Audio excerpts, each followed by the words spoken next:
Genesisi 23. Kufa kwaSara. Sara akararama akasvika makore 129 okuberekwa. Akafira paKiriati Abha, ndiro Hebhuroni, munyika yeKenani. Uye Abhurahama akandochema Sara akaungudza pamusoro pake. Ipapo Abhurahama akasimuka kubva parutivi pomukadzi wake akanga afa, akandotaura navaHiti akati, ndiri mutorwa nomuyeni pakati penyu. Nditengesereiwo nzvimbo pano yokuviga kuti ndigogona kuviga vakafa vangu. VaHiti vakapindura Abhurahama vakati, Ishe, tinzwei, imi muri muchinda mukuru pakati pedu. Vigai henyu akafa wenyu muguva rakaisvonaka pakati pamakuva edu. Hakuna munhu pakati pedu angakunyimai guva rake kuti muviga akafa wenyu.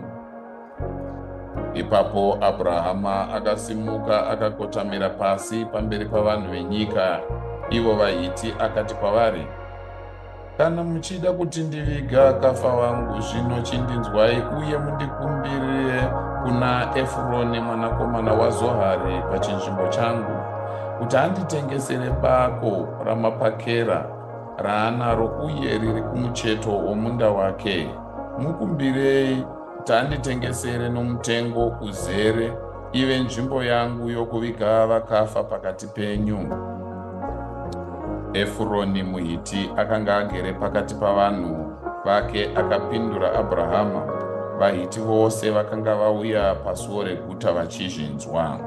Akati, kwete ishe wangu, inzwai, ndinokupai munda uye ndinokupai bako riri mauri. Ndinoupa kwamuri pamberi pavanhu vangu. Vigai henyu akafa venyu.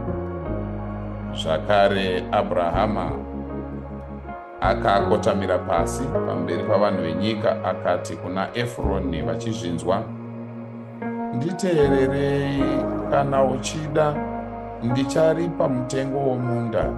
Ugamuchire hako kubva kwandiri kuti ndigoviga vakafa vangu imomo. Efuroni akapindura Abhurahama akati, nditeererei ishe wangu, mutengo wenyika unoita mashekeri 400 esirivha, asi chingava chiiko pakati pangu nemi? Vigai henyu akafa venyu.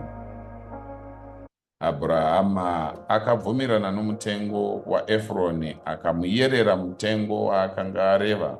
VaHiti vachizvinzwa 400 amashekeri esirivha maererano nomutengo waivapo pakati pavatengesi. Saka munda waEfuroni muMakapera pedyo neMamure, zvose munda nebako zvaive mauri, nemiti yose yaiva pakati pomuganhu womunda, zvakapiwa kuna Abhurahama zvikava zvake pamberi pavaHiti vakanga vauya pasuo reguta. Shure kwaizvozvo Abhurahama akaviga mukadzi wake Sara mubako mumunda weMapakera pedyo neMamure, iro Hebhuroni, munyika yeKenani. Saka munda nebako raiva mauri zvakapiwa kuna Abhurahamu navaHiti senzvimbo yamakuva. Uku ndiko kupera kwechitsauko chino. Mwari akomborere kuverenga kwesoko rake, uye Mwari akukomborere mudikani akuitirei zvakanaka.